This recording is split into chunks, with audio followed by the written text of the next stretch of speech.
Oh yeah, sexy biscuits. Nice.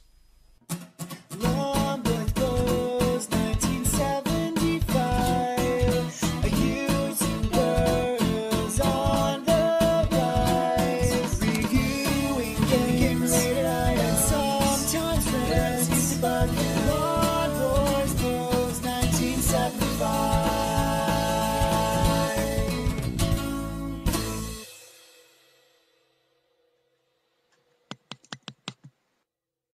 Hey YouTube, Lumboys Post 1975, and welcome to an overview video, an overview of the Oculus Go. It's been a week or so since I've had this, bar having to have a replacement sent to me, which through Amazon Prime is absolutely brilliant and came the next day and is absolutely no detriment to the product itself. I mean, everyone's bound to get a dodgy batch once in a while, but that's obsolete. I've had this for a week. I've used the absolute hell out of it. There are two reaction videos to some of the horror event aspects, or well, I wouldn't say games, but you know, more like theatre, if you will, on this, available in the App Store. So this is not a technical review or anything like that. I can't show you gameplay, but if you want to see what the interface looks like or what gameplay looks like through any of the things I mention, it's all over YouTube. This is just an honest overview reaction video to, you know, having used it for a week and whether or not I love it. And for the record, I absolutely adore it. Now, virtual reality is something that I've always wanted as a kid. I mean, there were big, massive arcade machines in the very early 90s that promised virtual reality with huge headaches? No, what? We'll get to that.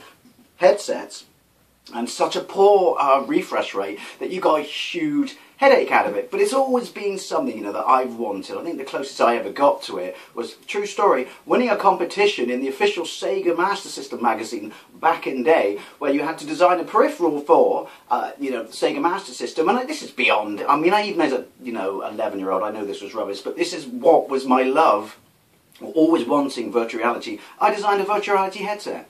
I won a light zapper. Oh, and do me a favour, plug me into a Sega sweatshirt. Who remembers those? So, yeah, basically I was completely unaware of this. Obviously it's made by the same people who made the Oculus Rift, but one of my mates at work told me that Argus had dropped the price of it, because I think it's about 6 months. Again, I didn't know anything about it, but Argus had dropped the price of it for Black Friday to 160 gig. It's £160 for the 32GB version, because there are two, and this is the 64GB version. I said, Oculus Go, what's that? Is that like Oculus Rift? And he goes, yeah, but it's only £160. And I went, but do you need a PC? Again, like I said, I knew nothing about it. And he goes, no, you don't need a PC. My daughter's just bought one. Oh, it's amazing. There's like a Jurassic Park apps on there. There's games, there's fishing, there's mini golf, there's stuff like this. But basically, it's completely standalone. You don't need a PC, self-contained, brilliant screen, and you have a little control wand, which we'll get more to on that, and it's absolutely fantastic. And so Black Friday, you know, came and went, and I completely forgot about it. Now, this is irrelevant, but this just explains my mindset and why I went for such a frivolous purchase, because as far as I can tell, regular price for the 32GB is about £200, and it's about, I don't know, 220, 225 for 64 gig. I paid around about 217, I think. But anyway, I pay with everything on my debit card all the time, never anything else. But the few times in life when you have to use notes, if I break it, the change always goes in this jar, and it has done since the start of the year. It pays for my MOT every year. It bought me my Xbox last year. It bought me my new laptop this year. It bought me my new crap phone. That was a waste of money. But having paid my MOT, which was actually not that bad in December, I just thought, do you know what? What's left?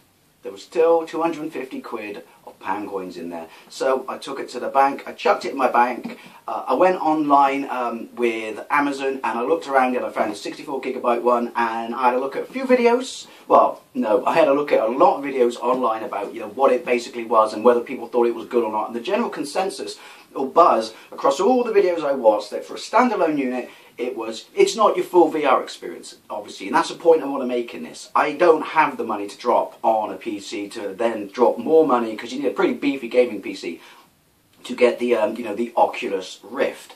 I don't want to own a PlayStation 4. There's nothing against it. This is not a fanboy thing. I have an Xbox One. It serves me for my games and everything like that. I don't want to have to drop money on a PlayStation 4 then to drop more money Granted, it's been reviewed on the PSVR, which I doubt. I also assume it's going to be way better than this, but not the screen. No, not the screen. Again, you know, people want to kick off and war about that. Go for it. I'm not a tech channel. I've done a little bit of digging around. So I ordered it. It came the next day. It's got a battery life of 3 hours, but you have to charge it for 3 hours, and I did have a faulty one, which is not, you know, detrimental to the machine itself. I just had a faulty one. It wouldn't retain a charge, so I got to try it for a little bit. Amazon fixed it. Amazon Prime is absolutely fantastic for stuff like that. Yeah, so they fixed it, so I got another one. But I got to play it, and basically, I'm not going to show you what's in the box. It's a really nice, solid box. It really, really is, because you would expect it's lined with foam.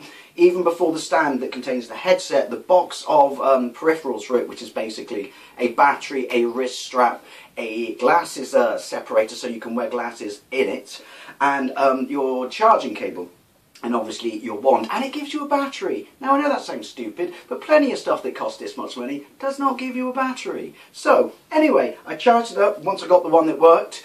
There are 1,000 apps on it. There are 1,000 plus apps on it, because you've got to remember all the stuff for Gear VR, because essentially this is, you know, it's a Snapdragon processor, which I believe, so I'm not a technical guy, don't correct me on it if I'm wrong, because, well, do correct me if I'm wrong. It's the same as sort of all those Samsung phones and stuff like that, but it's not this high-end one.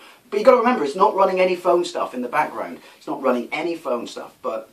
So all those apps have been ported over. There are also Oculus apps themselves, and they'll be the ones that will be optimized for this, because obviously, while not as beefy as the Snapdragon, you know, in these phones, you've got to remember, since it's not being used for anything else, just the gaming experience, if they optimize it, it's going to be shiny and fantastic. It has a screen, I can't remember the resolution of the screen, but the resolution of the screen is actually higher than the Oculus Rift.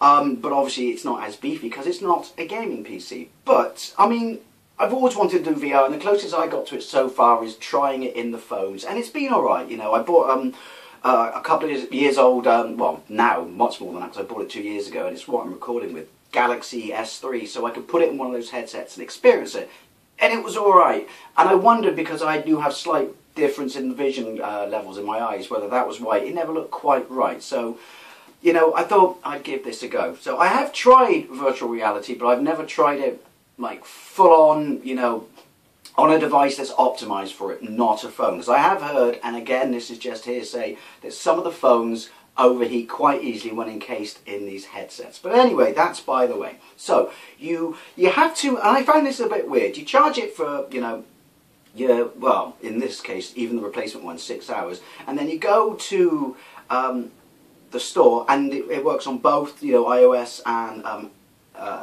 Android, because you just need the app to basically set up the headset, because it pairs in with the headset. It's weird, I'm not sure why it does it, but yeah, you need the app to basically set up the headset to your Wi-Fi. That's it. Whether that's kind of a thing to remove any sort of phone functionality from the headset, I don't know, because obviously you can browse in it. But I mean, someone may be able to answer that to me. But yeah, that's it. That's all you need your phone for, because that was one thing I didn't quite understand. When you get it, there's even a piece of card in here that says, go here, download this, and start your Oculus experience. So basically, I did that.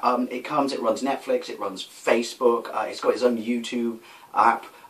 It's got this really nice interface, but it does try and push its apps down your throat. Well, not push, but it's geared to make sure you know they exist, to purchase them. Again, this is just an overview. So the first thing I did was, having, you know, set it up and stuff like that, I had a look around. I browsed YouTube, browsed some of the videos, you know, the 360 videos that are geared up for this. I mean, and I cannot explain how good the screen is on this. As I said, it's way higher than the PlayStation screen. It's higher than the Oculus Rift screen. But I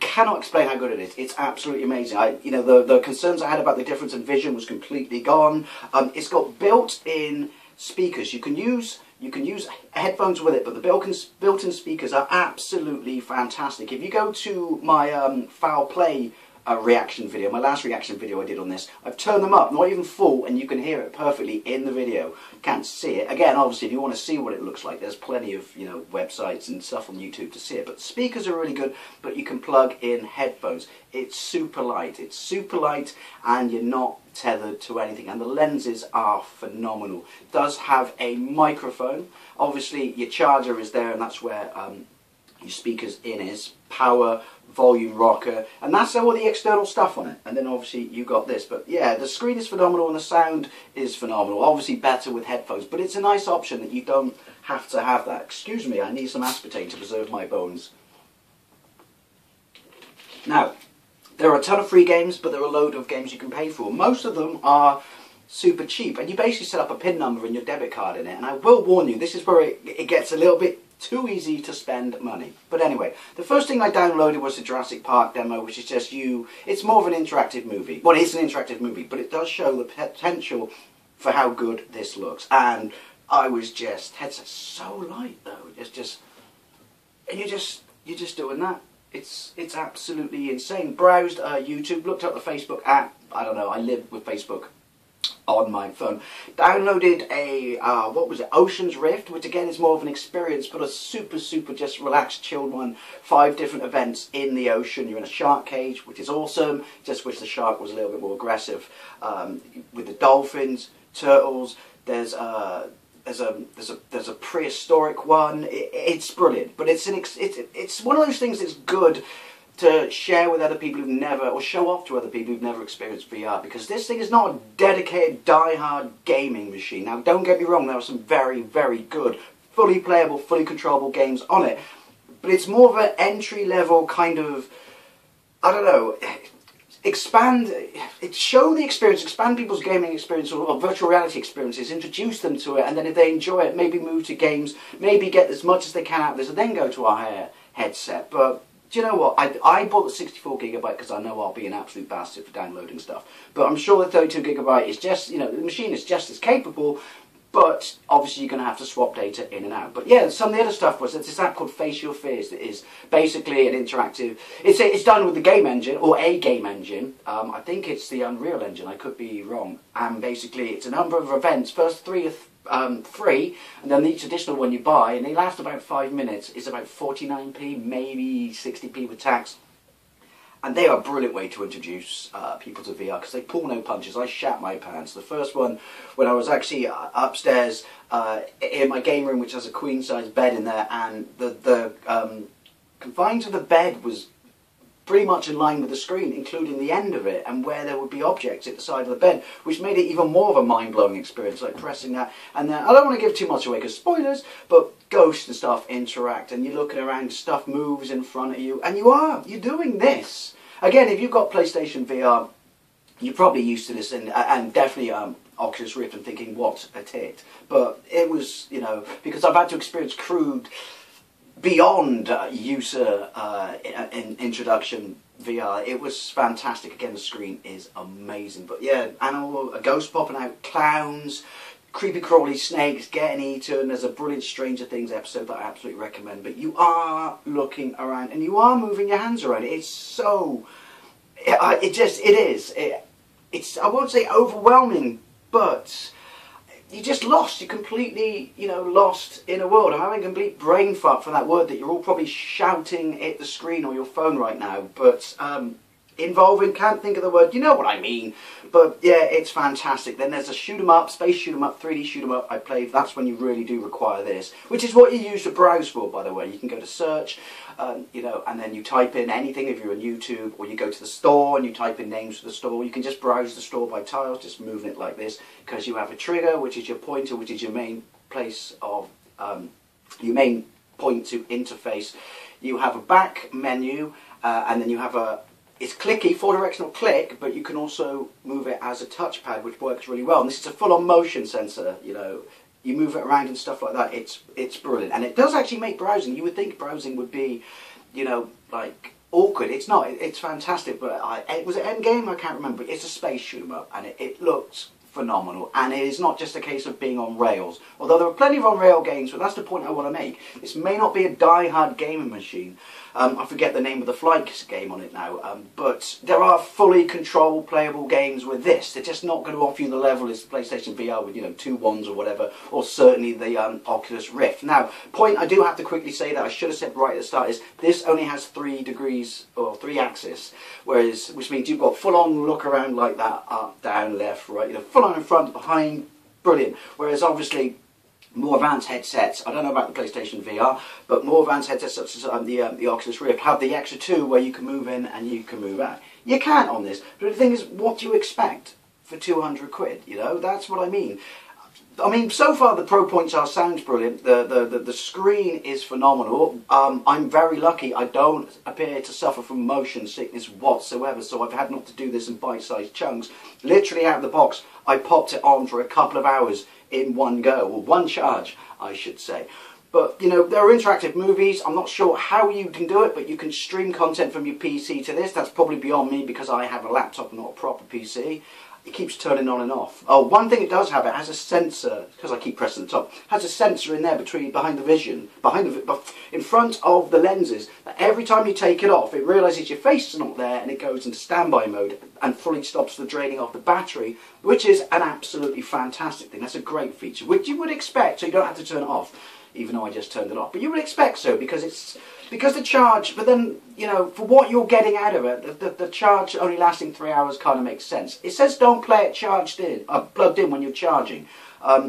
That's a health and safety thing, because that's simply so you're not tethered, so you don't have some means of tangling yourself up or tripping over. I've sat there in my bed and I've charged it up. I've even had a external power brick in my pocket, my top pocket, plugged in, and it's absolutely fine. There's not damage it in any way whatsoever, but I will say from what I've learned is do that from a point of the headset being fully charged to maximise the charge. Now, I'm sorry, like I said, this is not a technical review, these are just my experiences, but so far the interactive horror is, the horror experience is fantastic. The games, there's a flying game, there's that space game, there's a mini golf game that is amazing, there's beat rhythm games which are almost like Tron, that's the only way I can describe it. Literally, just go onto YouTube. If this is like appealing to you so far, go onto YouTube and type in 10 best Oculus Go games, or Oculus Go apps as well. It is. I mean, I've not experienced anything higher end or higher tech or anything like that, so maybe there's a bunch of you out there just looking at this and just going, what a twat. But for someone who's always wanted to jump into VR, the experience and the quality I've got from this so far is absolutely amazing. And obviously there's cinema apps where you get a see that? See me shit myself because I don't want my baby to fall on the floor? We'll cut you over here. There's cinema apps. There's like a virtual poker app where avatars come in because you can set yourself up an avatar. You can talk to other people. I haven't done that yet. Larry Bundy or Guru Larry asked me to add him in, so I will get round to that. It's just you go into it and you just get lost in you're like a kid in a candy shop. What do I try next? What do I try next? I don't know what to try next. I mean, if you've got one and have any suggestions what to try next, let me know, like hidden gems and stuff like that. I think I've probably so far, just myself in a week, and now I'm going to tail off it and just enjoy and chill with what I've got, spent probably about £30 on apps. But that may sound like a lot, but I've got a lot out of it. But yeah, like there's chat rooms. There's this amazing app where you can go anywhere in the world, and while you have to point to a location, it moves there, it just updates pictures. It's basically Google Maps. It's fantastic just to walk around your town and walk around places you've been to on holiday and stuff like that, and then experience it again because you've been there and then you're checking it out. I mean, well, this is, excuse me, windy pops. This is all part and parcel of what makes VR so good, isn't it? I cannot explain. Like I said, you probably think he's, gushing like a fucking schoolboy. But yeah, it is. I've had so much fun with this. I've had so much fun. And as I would say, the price entry, I think, is perfect. £200 for the 32GB one. I would say we got shafted compared to North America, because their 32GB one is, what, $200? And isn't that about 15 quid cheaper? But that's by the way. That's just me being a grumpy Englishman. That's what it is. That's the point I'm trying to convey. There are don't get me wrong, they're fully playable, immersive. Immersive was the word I'm looking for. Games on there that you have a complete set of controls over, and you can pair up a control pad to it, a Bluetooth control pad to it. I should try and see if I can get. I'm pretty sure someone said you can get your again. This is me not preparing for this Xbox One pad to talk to it, so I don't know, but I'm saying there are games on it. It's not a die-hard gaming, gamer's machine, but there are you can play nothing but games on it and fully enjoy it. But it's the immersive, interactive experiences that I enjoy more, such as the survival horror game, which was, again, I can't remember because if you're screaming at the screen, yeah, this is just me talking more so about my thoughts with it so far. I can't remember the name of it, and I'm not going to check on my phone because it'll make this one go. But there's interactive survival horror games. There's some brilliant stealth games on it, and these are free ones as well. Well, when you've ported, because they port over stuff from the Gear, when you've got this many apps existing for VR, that are completely compatible with this, you've got a wealth of stuff. So you will not be short of games. You absolutely will not. But for entry level, VR experience, for people, probably the best way to break them into VR would be you're sat on a beach, you're looking around, you're in the ocean swimming, sat around with the dolphins. Maybe not the shark cage one, maybe not the Face Your Fears one, but there's a whole bunch of stuff. There is really a whole bunch of really, really cool stuff. And yeah, so this is just me talking about it, but would I recommend it? Well, it depends on what you want. If you're a super die-hard gamer, and I am, but not for VR, because I didn't even know if it was fully going to properly work. If you're a super die-hard gamer, then I would suggest the PSVR. But I mean, bang for buck, the screen on this, like I said, is better than the Rift. The screen on this is phenomenal. Is there a little bit of pixel tear and stuff like that? Well, yeah, but I mean, if you're not that savvy to VR, such as I am, or have experienced other ones, you're not, unless you look for this stuff, you're not going to notice this. It's great for movies, it's great for TV, it's great for these sort of, 360 videos, roller coaster videos, gimmicks, stuff like that, because I will say they are gimmicks, but the full-on VR experiences are fantastic, and the games are great, and it's £200. 217 shop around like I did for the 64GB one. So, basically, as entry-level VR goes, I would say that you would use this to see if you do want to go higher up, because there's another Oculus comes out in the new year that has 2 hand controls and is more, well, as they say, this is more of an experienced one, but that's going to be more of a die-hard gaming one. But this would be a good way to bridge the gap, because you need to make sure you don't suffer from motion sickness, that the experience does work with your eyes, because everyone has a varying degree of, and I don't mean wearing the glasses, but stronger vision in one eye or another eye or stuff like that. So this would be a great entry point to see if the VR experience works for you, rather than drop a shitload of money on something like lots of people did with the PlayStation VR to realise it doesn't work for them, and also to see if you do get on with it. Maybe it doesn't make you sick, maybe it works fine, but maybe you're just like, nah, that's not for me. So I think when people say it's overpriced, you get what you pay for, and for 200 quid you get a lot on this, a lot. And as I said, especially the screen, which I think is fantastic. Now what I probably will do next in my Oculus series of videos is do a top 10 game and app list, so I can actually not necessarily show you, or maybe with some screen dumps, but because I think I can Chromecast stream, but yeah.